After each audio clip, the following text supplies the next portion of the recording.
Hey everybody, it's the Jimmy Dore Show. I'm Aaron Maté, sitting in for Jimmy here with Matt Taibbi, independent journalist who writes at taibbi.substack.com and the lead reporter on the Twitter Files.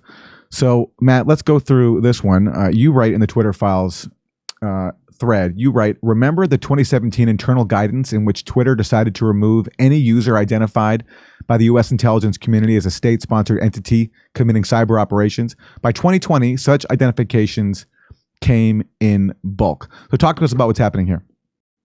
So in 2017, and we may talk about that or not, but basically Twitter had a huge struggle dealing with the government back then over the Russiagate scandal. And they eventually came to this decision that I think was pretty significant, this internal guidance where they said publicly, we're going to say we only remove content at our sole discretion. That's explicitly what they say. But internally, the guidance is any user identified by the U.S. Intelligence Committee as a foreign state actor committing cyber operations will be removed.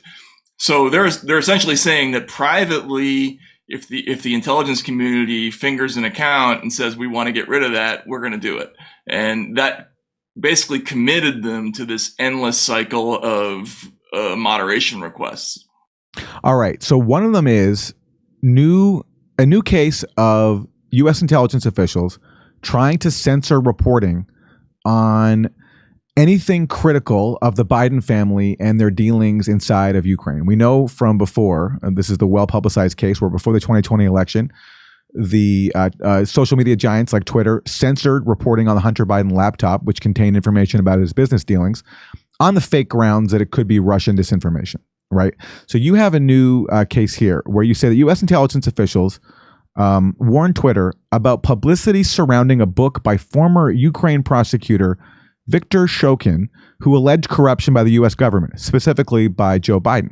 Now, Shokin, as a reminder to people, he was the prosecutor who was investigating Burisma in Ukraine.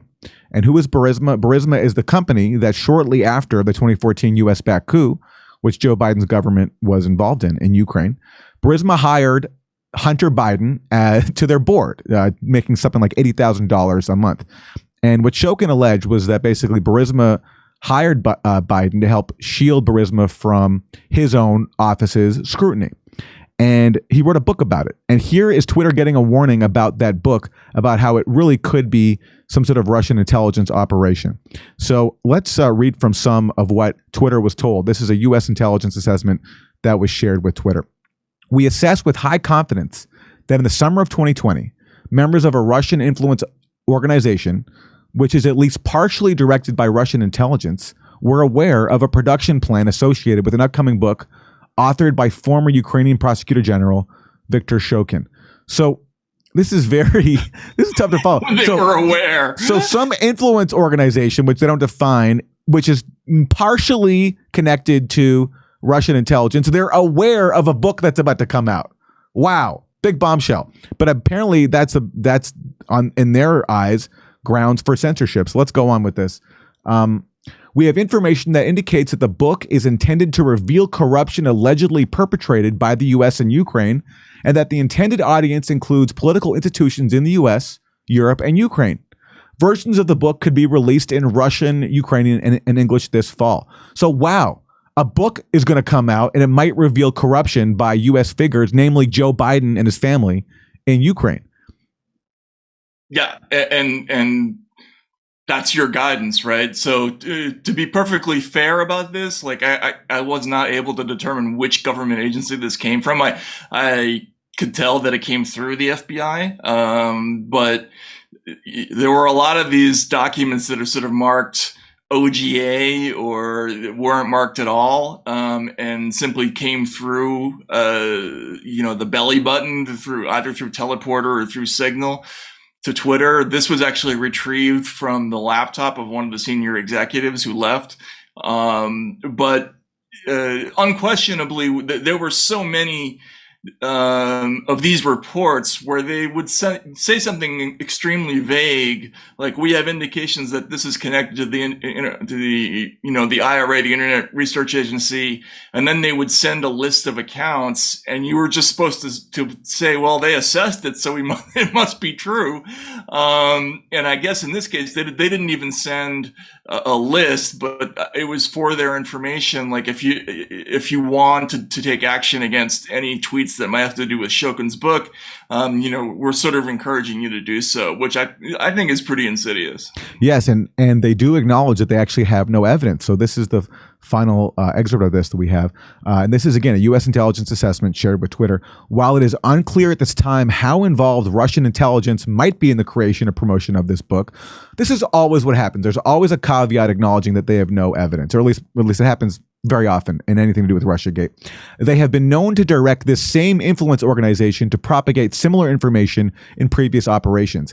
As such, we wanted to highlight the potential nexus between this book and Russian intelligence, and we suspect the book could be promoted online via foreign-controlled or inauthentic accounts. And this is the playbook that goes back to 2016, when instead of focusing on the content of the DNC leaks, the corruption by Hillary Clinton, the bias against Bernie Sanders, it was just we were endlessly told that this was all the product of Russia, and accordingly, we should not listen to it. It should even be censored. And in fact, back then, Facebook actually blocked some links to the DNC leaks from WikiLeaks back in 2016, which has been overlooked in this. But so there's a precedent there. But it's the same playbook we're getting, and it was recycled for 2020 with Joe Biden and questions about his corruption. And the way to silence them was simply to say that all this is the product of Russia. Yeah, and we found other documents like this. Like there were documents that talked about, for instance, the theme of neo-Nazis in Ukraine, right? And they warned about material that suggested that the Biden family was involved in corruption in Ukraine, or that Joe Biden helped his son get a no-show job at an energy company.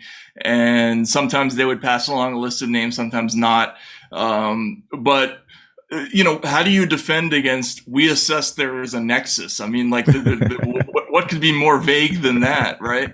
And so it's really up to the discretion of the company.